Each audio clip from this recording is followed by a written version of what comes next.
Setelah dilakukan proses penyelidikan dan juga interogasi, hasil penangkapan pada Selasa pagi terhadap oknum anggota DPRD Kota Palembang berinisial DN dengan barang bukti sabu seberat 5 kg dan juga 30.000 pil ekstasi di Jalan Riau, Kelurahan 26 Ilir, Kecamatan Ilir Barat 1 Palembang. Akhirnya pada Kamis pagi, anggota BNN RI membawa kelima pelaku ke Jakarta untuk dilakukan penyelidikan lebih lanjut hingga bakal dirilis di Jakarta untuk kronologi penangkapannya.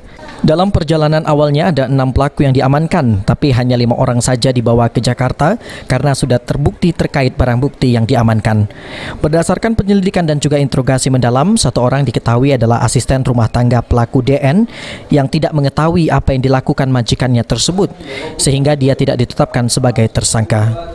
Tersangka DN memang sudah diintai oleh tim gabungan sejak beberapa waktu lalu, di mana pengungkapan politisi berinisial DN ini berawal dari penangkapan pengedar di Tasikmalaya, Jawa Barat.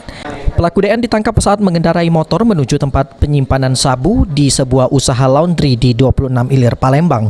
Tersangka DN diketahui sering memasarkan sabu di Palembang dan juga daerah lainnya di Sumatera Selatan.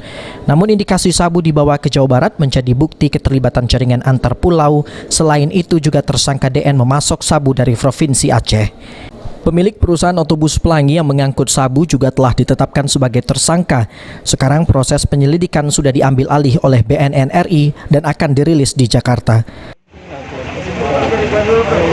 Gak bisa naik, ya ampun. Kita tolonglah, udah.